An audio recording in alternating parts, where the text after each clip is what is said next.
Media से बात करें। हमारे जो ही फॉरेन ऑफिस और जो मुतल्लिका एजेंसीज़ हैं और शहरियार आफरीदी साहब भी जो हमारे इंटीरियर मिनिस्टर हैं, स्टेट मिनिस्टर फॉर इंटीरियर, वो भी वहाँ पर हैं। तो उससे जो ही तफसीलात मौसूल होती हैं तो वो मैं मामला जो है वो आपके सामने जो है वो रख पाऊँगा। पार्लिमान उस तरफ हो सकता है हमारे दरमियान ही कुछ डेवलपमेंट हो जाए और मुझे कुछ पता चल सके तो वो भी जो है वो मामला मैं सामने रख पाऊँगा।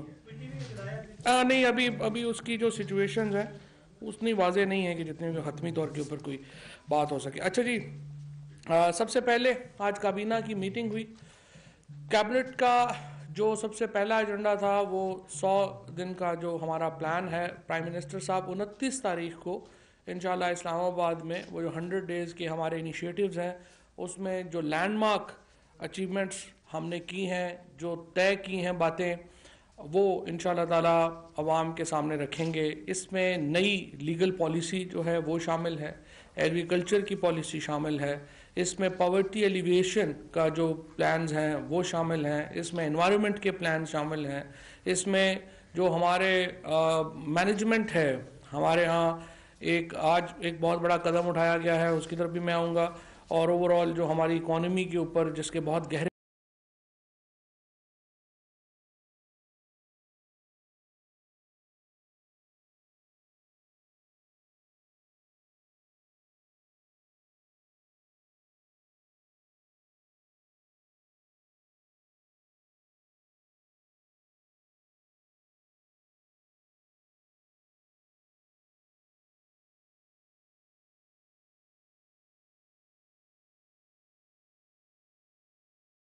मुरतब होंगे वो तमाम प्लान्स जो हैं वो आज शामिल हैं।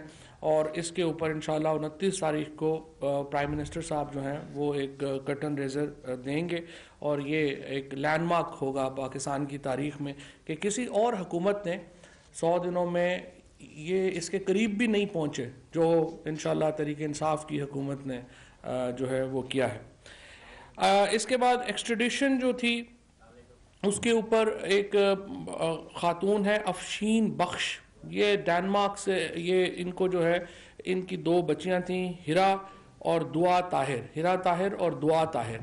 ये बच्चियां जो हैं इनको डैनिश कोर्ट की रूलिंग के बरक्स पाकिस्तान लेके आईं, तो उनकी एक्सट्रेडिशन का मामला जो था वो दरपेश था।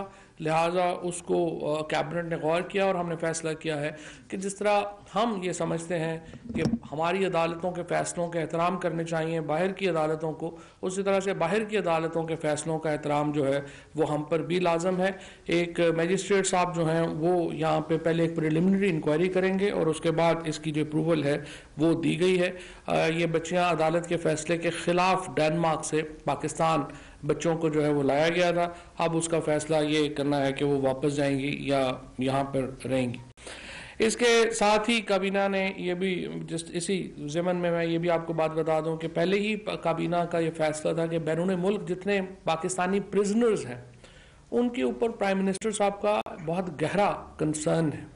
और हम समझते हैं कि जो भी पाकिस्तान के लोग बाहर मुख्तलिफ जेलों में कैद हैं उनको कानूनी मुआवनत देना, उनको उनके मफादात का ख्याल करना ये पाकिस्तान की हुकूमत का फ़र्ज़ है, ताकि पाकिस्तान के शहरी बाहर हों तो उनको ये महसूस ना हो कि वो अकेले हैं या वो लावारिस हैं, उनको एहसास हो कि उनकी हुकूमत उनके पीछे खड़ी है। इसी ज़मन में डॉक्टर आफिया सदीकी की जो वापसी है उसके ऊपर हम कमिटेड हैं और इंशाल्लाह हम पूरी कोशिश अपने तौर के ऊपर करेंगे कि डॉक्टर आफिया जो हैं उनको पाकिस्तान जो है वो वापस लाया जा सके। उनको उनके मफादात का ख्याल करना ये पाकिस्तान की हुकूमत का फ़र्ज़ है, ताकि पाकिस्तान के शहरी बाहर हों तो उनको ये महसूस ना हो कि वो अकेले हैं या वो लावारिस हैं, उनको एहसास हो कि उनकी हुकूमत उनके पीछे खड़ी है। इसी ज़मन में डॉक्टर आफिया सदीकी की जो वापसी है उसके ऊपर हम कमिटेड हैं और इंशाल्लाह हम पूरी कोशिश अपने तौर के ऊपर करेंगे कि डॉक्टर आफिया जो हैं उनको पाकिस्तान जो है वो वापस लाया जा सके। इसके साथ जो हमारा कुछ जो है वो रूटीन के मामला थे, एनटीसी नेशनल टेक्नोलॉजी का बजट जो था, जो हमारा कुछ जो है वो रूटीन के मामला थे, एनटीसी नेशनल टेक्नोलॉजी का बजट जो था उसको डेफर किया गया है। वो ECC की अप्रूवल के बाद जो है वो दोबारा होगा। इसके साथ ये फैसला किया गया है कि जो प्रोक्योरमेंट है कंप्यूटर्स की या गवर्नेंस की तरफ जो हम बढ़ रहे हैं, उसके लिए जो प्रोक्योरमेंट है वो पहले डिवॉल्व कर दी गई थी कि मिनिस्ट्रीज़ जो हैं वो अपने अपनी जो ज़रूरियात हैं उनके मुताबिक ख़रीदेंगी। अब उसको सेंट्रलाइज कर दिया गया है और जो प्रोक्योरमेंट था उसको डेफर किया गया है, वो ECC की अप्रूवल के बाद जो है वो दोबारा होगा। इसके साथ ये फैसला किया गया है कि जो प्रोक्योरमेंट है कंप्यूटर्स की या गवर्नेंस की तरफ जो हम बढ़ रहे हैं, उसके लिए जो प्रोक्योरमेंट है वो पहले कंप्यूटर्स की और गवर्नेंस की और इन तमाम मामलात की वो अब जो है वो एक ही मद में होगी और इकट्ठे जो हैं वो ख़रीदे जाएंगे। इसके साथ साथ जो सबसे अहम डिस्कशन आज काबीना में जो सबसे अहम डिस्कशन हुई, उनमें से पहली डिस्कशन जो है वो है सिक्योरिटी ऑफ टेन्योर फॉर जो हमारे ब्यूरोक्रेट्स हैं उनके लिए सिक्योरिटी की टेन्योर की सिक्योरिटी का मामला जो है वो ज़ेर बहस आया। इस पर बड़ी तफसील से बात हुई। इस वक्त एक तजवीज़ जो काबीना में पेश की गई है वो ये की गई है कि जो फेडरल सेक्रेटरी हैं उनको 6 महीने के लिए प्रोविजनल अपॉइंट किया जाएगा मिनिस्ट्रीज़ में, और 6 माह की अगर वो प्रोविजन जो उनका एक पीरियड है वो मुकम्मल कर लेते हैं तो फिर उनको मज़ीद 2.5 साल के लिए यानी 3 साल से पहले अपने ओहदे से नहीं हटाया जा सकेगा। ये एक तजवीज़ है और इसके ऊपर बहुत सीर हासिल बहस हुई। अनीता तोराब केस में पहले ही सुप्रीम कोर्ट ने मय्यज़ दिए हैं कि आपने जो ब्यूरोक्रेसी है उसको पॉलिटिकल इन्फ्लुएंस से बचाने के लिए क्या करना है। ख़ुद प्राइम मिनिस्टर साहब और पाकिस्तान तहरीक इंसाफ की हुकूमत का एक बड़ा वाज़े मौक़िफ़ इस बारे में रहा है कि जो ब्यूरोक्रेसी है उसको पॉलिटिकल इन्फ्लुएंस से बचाना अहम है, और इसके लिए हमने ये जो रिफॉर्म्स हैं उससे हम कमिटेड हैं। ये एक असूल है कि जो ब्यूरोक्रेट्स हैं उनकी जो तैनाती है उनकी परफॉर्मेंस के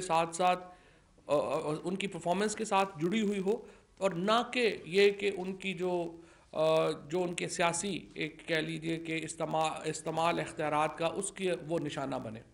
लिहाजा इसके ऊपर बहुत तफसील से जो गुफ्तगू है वो हुई है, और अब फैसला उसके ऊपर ये किया गया है कि एक मिनिस्ट्रीज़ एक कैबिनेट कमेटी जो है वो इसके ऊपर बना दी गई है।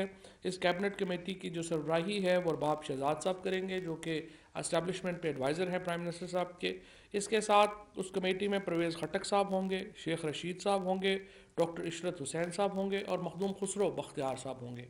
ये कमेटी ये जो टेन्योर है उसके मामलात को गौर से देखेगी और फिर कैबिनेट में ये पेश किया जाएगा कि किस तरीके से इनको जो है वो आगे इनका जो अपॉइंटमेंट का जो तरीक़ाकार है और उससे पहले ना हटाए जाने का जो इशू है वो कैसे किया जाए।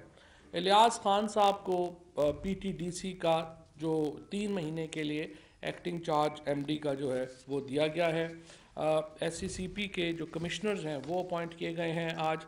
और लेकिन इससे पहले मैं एक बहुत ही अहम तरीन पॉलिसी फ़ैसला किया गया है। PTI के मंशूर का एक बहुत बड़ा जो हिस्सा था वो ये था कि जो स्टेट ओन्ड इंटरप्राइजेज़ हैं उनको किस तरह से सहारा दिया जाए।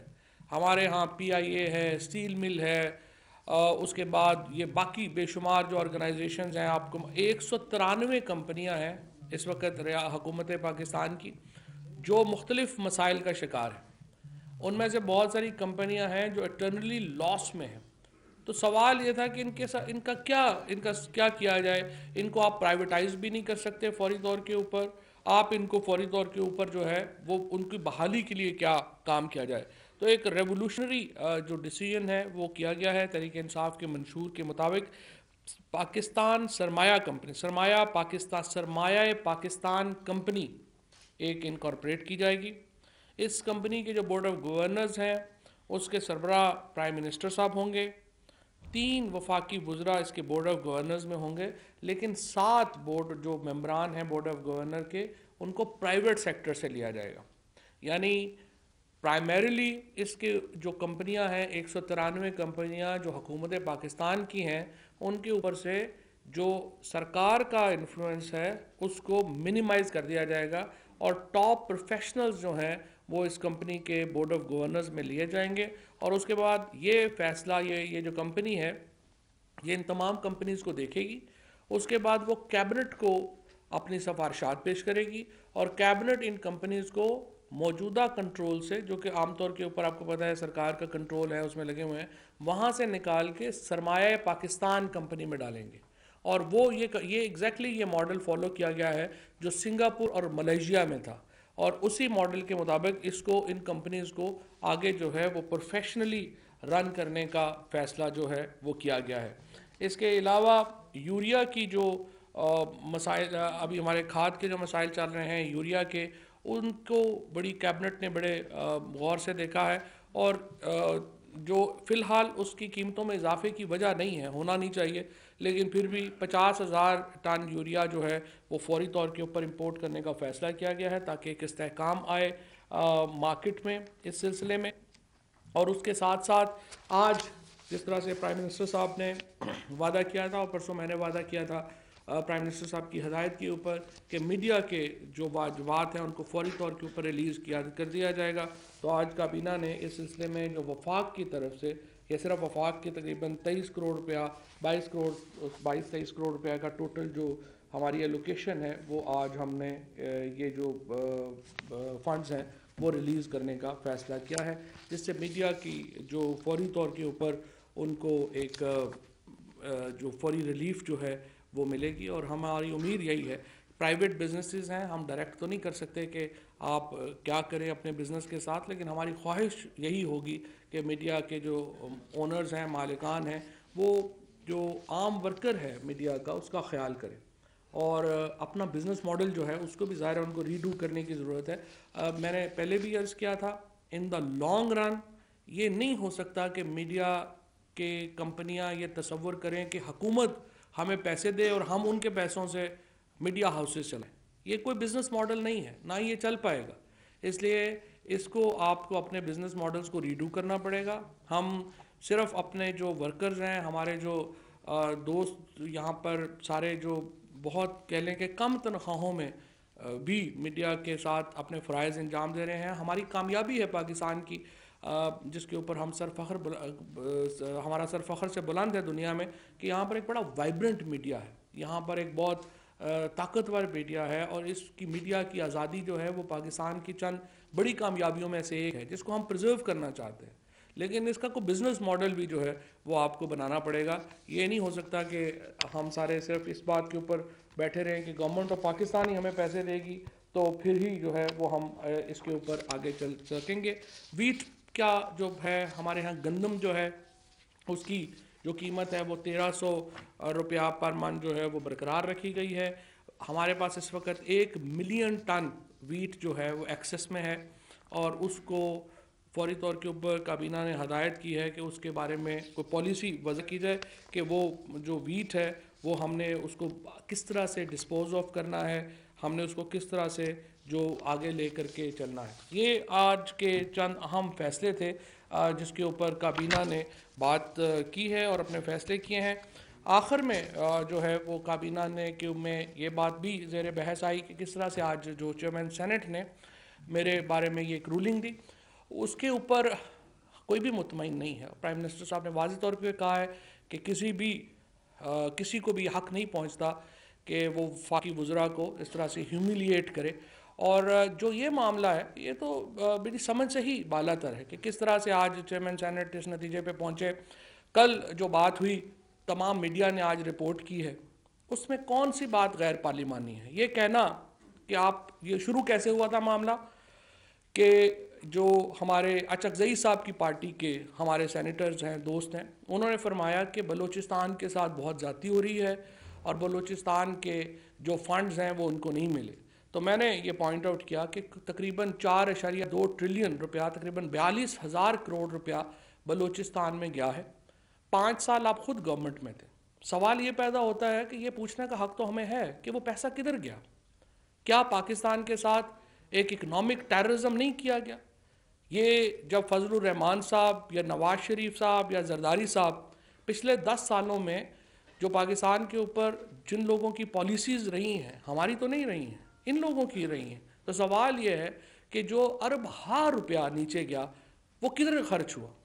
हमारे हालात तो ऐसे नहीं है। तो मुझे समझ ये नहीं आता कि मुशाहिदुल्लाह साहब की तकरीर जिसमें उन्होंने प्राइम मिनिस्टर साहब के बारे में, खुद मेरे बारे में इंतहाई गलीज़ ज़ुबान इस्तेमाल की, वो तो माफ़ी उसकी ज़रूरत नहीं है।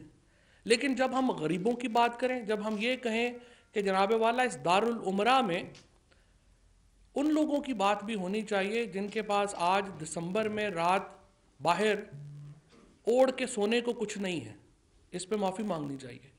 हम जब ये कहें कि जनाब वाला पिछले 10 सालों में इस गरीब कौम का अरब हार रुपया आपने जिस तरीके से खर्च किया है उसकी भी जवाबदेही होनी चाहिए, तो हमें इस पे माफ़ी मांगनी चाहिए। अगर हम ये कहें कि पाकिस्तान के साथ एक बाकायदा मुआशी दहशत गर्दी का शिकार रहा है पाकिस्तान, क्या हमें इसके ऊपर भी माफ़ी मांगनी चाहिए? सब अगर आपने कल, और ये हमने तो नहीं कहा था, सारी अखबारों में रिपोर्ट हुआ किस तरह बाबा फरीद शकरगंज की ज़मीन भी ये लोग बेच के खा गए और चीफ मिनिस्टर के डायरेक्टरेट से बाबा फरीद शकरगंज की ज़मीन जो है वो तब्दील की गई। क्या हमें इसके ऊपर माफ़ी मांगनी चाहिए? मुझे आप बताइए कि इन ऐवानों का मकसद क्या रह जाएगा अगर आप यहाँ पर ये बात ही नहीं कर सकते कि जनाब यहाँ पर कुछ लोग हैं जिनका मजाज ख़राब हो जाता है अगर आप ये बात करें। अगर अपोजिशन जो है, जो आप इक़्तिदार में आते हैं तो फिर आप सवालों के जवाब भी देने के लिए आपको तैयार होना चाहिए। ये बात नहीं हो सकती कि आप इक़्तिदार में हो और उसके बाद आप ये कहें कि हमसे अगर आप ये सवाल भी पूछेंगे तो हम ऐवान नहीं चलने देंगे।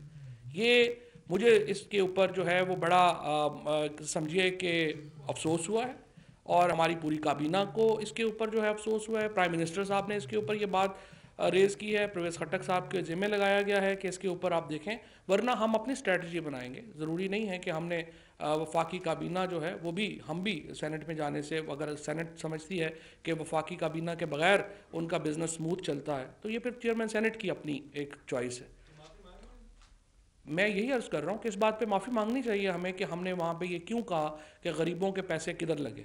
हमने ये कहा कि इसके ऊपर हमें बिल्कुल माफ़ी मांगनी चाहिए कि ये जो 4.2 ट्रिलियन रुपया जो बलूचिस्तान में गया, इसका पूछना वाकई बहुत बड़ा जुर्म है कि ये किधर गया।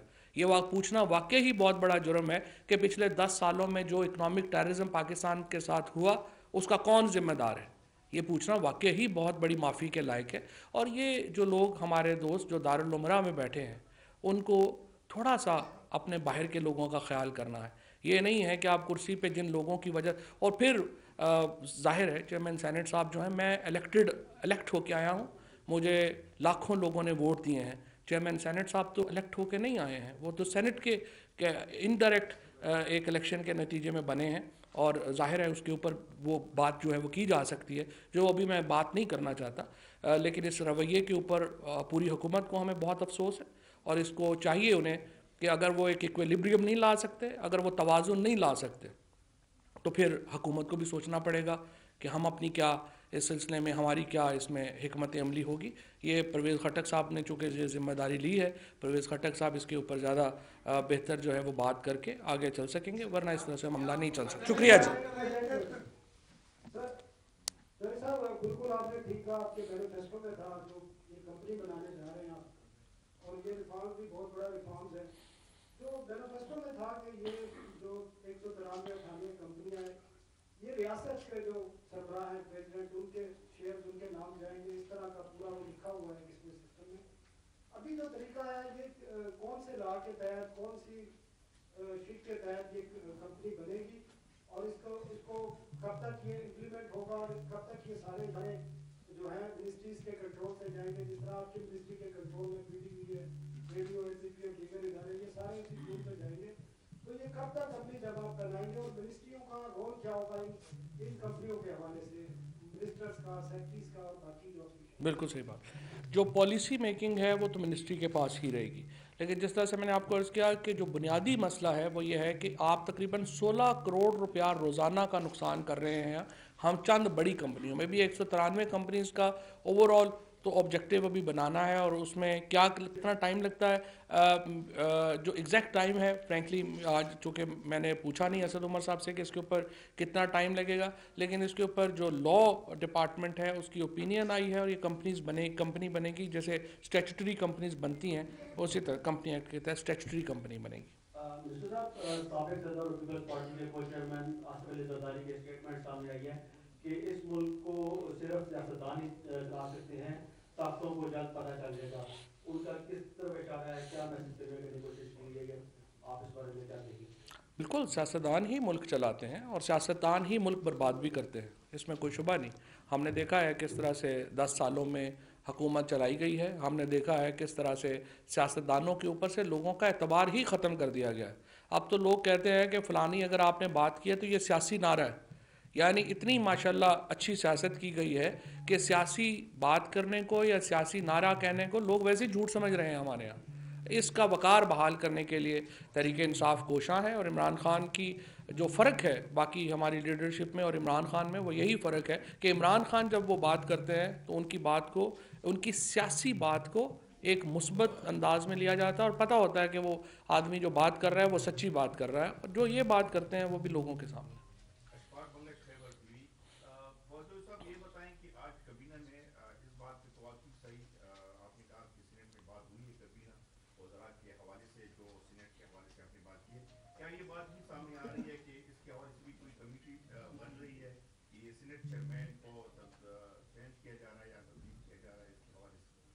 नहीं, फ़िलहाल ऐसी नौबत नहीं आई है, तब्दील करने की बात अभी नहीं आई है। परवेज़ खटक साहब को जिम्मेदारी सौंपी है, देखते हैं क्या करते हैं।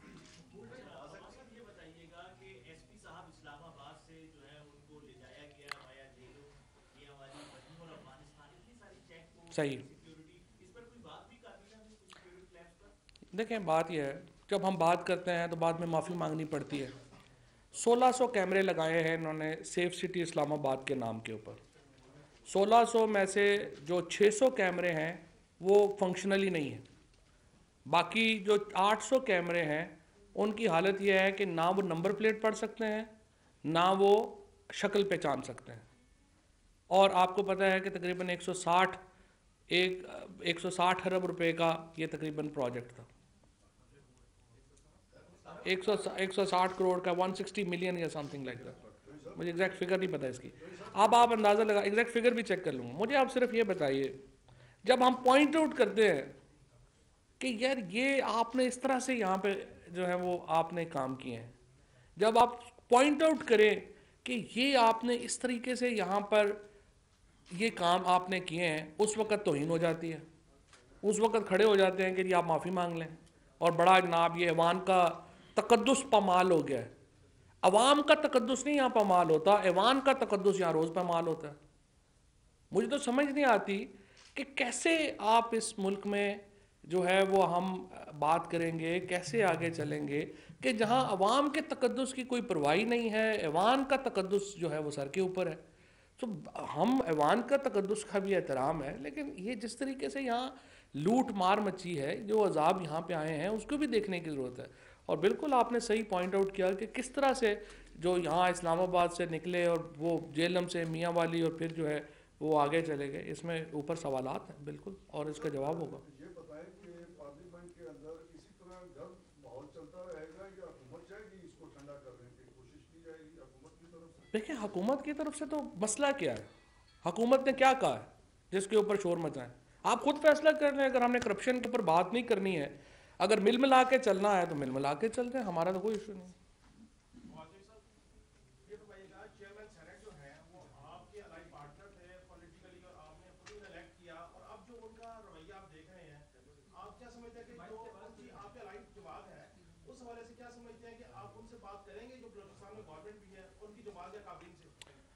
मेरा ख्याल है उनके रवैये से फ़िलहाल उनकी अपनी जमात भी मुतमईन नहीं है, और ज़ाहिर है उनको अपने रवैये में तब्दीली लाना पड़ेगी।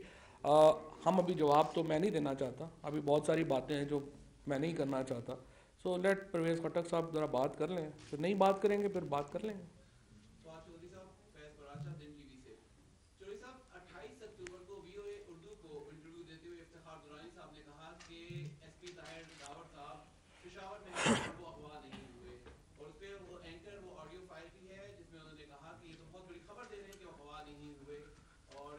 दुरानी साहब की राय में का ये आलम था। फिर कल आप जब सेनेट में अपनी स्टेटमेंट दे रहे थे तो आपने कहा कि ये सेंसिटिव मामला है और हम इस पे बात नहीं करना चाहते, लेकिन इमीडिएटली बात वो अफगान हुकाम की जानिब से भी और फॉरेन ऑफिस की तरफ से भी कंफर्मेशन आ गई कि ताहिर दावर की डेड बॉडी मिल गई है और ये सारा मामला हुआ है। और फिर आज जब शहरियार अफरीदी साहब ये बता रहे थे तो उन्होंने ये तो कह दिया कि 1800 कैमरे लगे लेकिन नाकारा हैं। तो अब ये बताइए कि इल्जामात के बाद इसको 19 दिन हुए हैं, एसपी ताहिर शाह पे गवर्नमेंट ने जब तक अफगान हुकाम से और वो सोशल मीडिया पे तस्वीरें आई हैं गवर्नमेंट की तरफ से कोई एक्शन या कोई स्टेटमेंट नहीं आ रही थी। तो अब आप बताइए कि इन दिनों में या इसको मंजर के अंजाम तक कैसे पहुंचाया जाएगा। और 1800 कैमरे वो हुए तो बजाय कि जिन लोगों ने लगाए हैं उनके खिलाफ इंक्वायरी करके उनको फिर कोर्ट में लेकर जाएंगे। मतलब अगर आप इंक्वायरी करें उनको कोर्ट में लेके जाएं तो फिर आपको माफ़ी मांगनी पड़ती है ना, तो इसलिए एहतियात करनी पड़ती है। अच्छा, दूसरी बात आपने बिल्कुल दुरुस्त की है, 19 दिन हो गए। बात यह है कि इस तरह के केसेस में आप कोशिश ये करते हैं कि जो एक्टिविटी हो रही है उसको पब्लिक ना किया जाए। क्यों पब्लिक ना किया जाए? कि अगवा को जो जिन्होंने अगवा किया है उन तक ही इतलात तो नहीं ना पहुंचानी।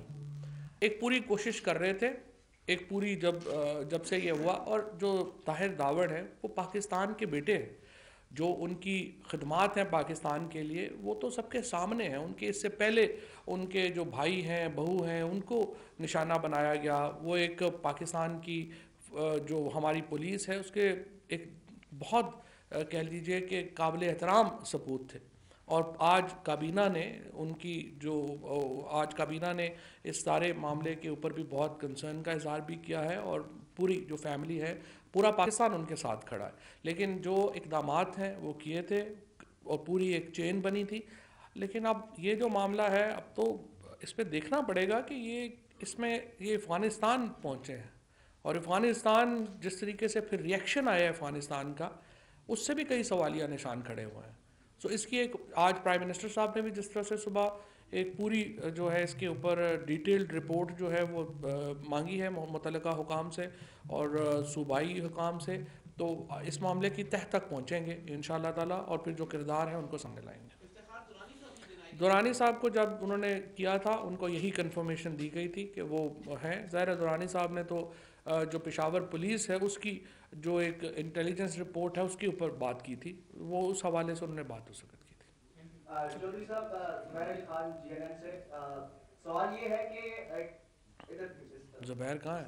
अच्छा, जो कायमा कमेटियां हैं कौमी असम्बली की आईनी ज़रूरत है और पब्लिक अकाउंट्स कमेटी की वजह से तमाम कायमा कमेटियां जो है अभी तक तश्कील नहीं दे पाई और अपोजिशन और हुकूमत के दरमियान जो डेडलॉक है वो अभी तक बरकरार है। क्या अब हुकूमत अपोजिशन के बायकॉट के बावजूद कायमा कमेटियां तश्कील देगी या एक बार फिर अपोजिशन के साथ जो है वो मुज़ाकरात का सिलसिला शुरू होगा? हम ओपन है मुज़ाकरात के लिए। देखिए अपोजिशन की डिमांड क्या है?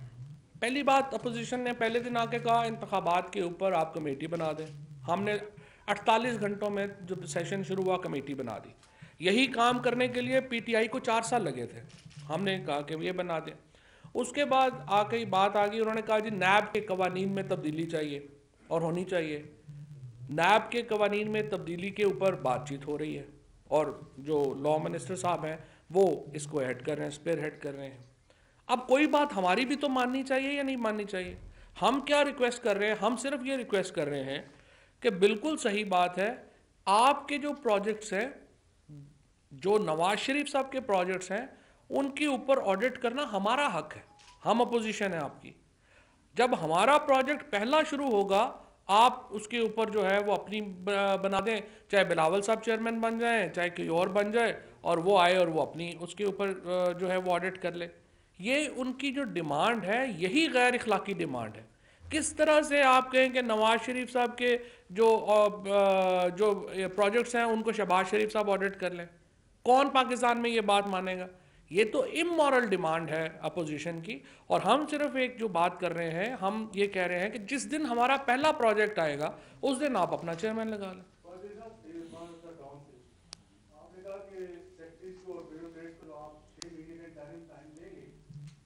उनको आप रेगुलाइज करें तो 6 महीने तक उनके ऊपर तलवार रखी रहेगी कि क्या है वो PTI की हिमायती बन जाए या क्या? क्योंकि अगर वो आपकी हिमायत नहीं करते तो या उनके ओहदे से हटा देंगे या चेंज कर देंगे, तो 6 महीने का ये टाइम क्यों रखा गया है? देखिए बात यह है कि एक पॉलिटिकल ओवरसाइट है। अभी ये 6 महीने का भी मुझे नहीं पता, मैंने आपको बताया था कि ये तजवीज़ आई है और इसके ऊपर कैबिनेट कमेटी जो है वो बैठेगी और वो इसके ऊपर एक फाइनलाइज करेगी। हम ये कानून में तब्दीली की बात कर रहे हैं कि आप ये सिक्योरिटी दे दें उनको, जो अफसरान हैं कि उनको ओहदों से ना हटाया जाए। जहाँ तक आपने बात की है कि 6 महीने तक वो पीटीआई के हो जाएंगे, नहीं, 6 महीने तक उन्होंने हमारी पीटीआई को या जो भी हुकूमत है उसको लोगों ने वोट उनकी पॉलिसी के लिए दिए ना। लेट से अगर हम जीत के आए हैं, हम अपनी पॉलिसी इम्प्लीमेंट करने के लिए जीते हैं। ये तो नहीं है कि हमें लोगों ने वोट दिए हैं कि हम जो है एक दूसरे की शक्लें देखते रहेंगे। ज़ाहिर है हमें हमारी पॉलिसी के लिए वोट दिए हैं। अगर हम अपनी पॉलिसी इम्प्लीमेंट नहीं कर सकते तो फिर ज़ाहिर उसका तो कोई फ़ायदा नहीं है ना। सो ब्यूरोक्रेसी जो है वो टूल है हुकूमत के अपनी पॉलिसी इम्प्लीमेंट करने का। ब्यूरोक्रेसी पॉलिसीज़ नहीं बनाती, पॉलिसीज़ तो जो पॉलिटिकल पार्टी जो जीत के आई होती है पॉलिसीज़ वो बनाती है, इम्प्लीमेंटेशन जो है वो ब्यूरोक्रेसी ने करनी है। लिहाजा एक बैलेंस जो है वो चाहिए है इस सिस्टम के लिए और उसी को लेकर के हम आगे बढ़ेंगे और ये भी जो हम कोशिश करें। और इसके साथ ये भी मैं आपको बता दूं कि ये जो ब्यूरोक्रेटिक रिफॉर्म्स की ये पहली किस्त है। इसके बाद ब्यूरोक्रेटिक रिफॉर्म्स की जो एक मुकम्मल एक सिविल सर्विस रिफॉर्म्स की एक मुकम्मल और जामे जो इनपुट है वो इंशाल्लाह 29 के बाद आपके सामने फेजेस में आती रहेगी। अपॉइंटमेंट्स का क्या तरीकाकार है, तरक्की का क्या तरीकाकार है, क्योंकि अभी तो आप देखें कि जिस भी महकमे को जिस चीज़ को भी आप हाथ लगाएं वो गला सड़ा है, उसके अंदर कोई जान ही नहीं है हमारे जो सिविल महकमे हैं उनमें, इसलिए उनको पूरे का पूरा खड़ा करने की ज़रूरत है। सर सबसे पहले तो RSUG की तरफ से हम आपका बहुत शुक्रिया अदा करते हैं जो काबीना ने ये फैसला किया है।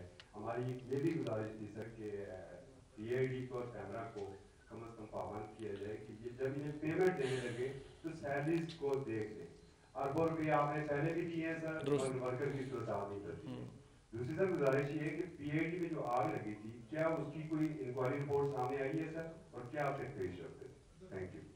जो PID में रिपोर्ट आग लगी थी अभी तक फ्रैंकली उसकी इंक्वायरी रिपोर्ट मेरे तक नहीं पहुंची, लेकिन ये बात तय है कि उसमें रिकॉर्ड वगैरह बिल्कुल जो है वो महफूज था।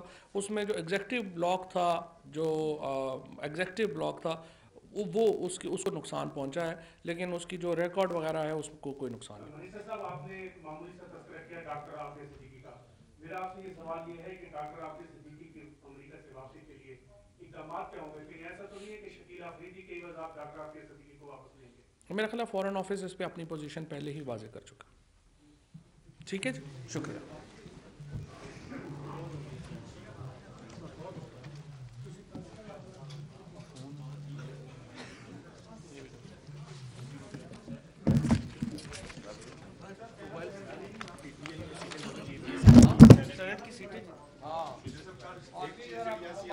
मुबारक हो हमें कि हम दोनों सेनेट की सीटें सब कल हम एक चीज हमने नोट की है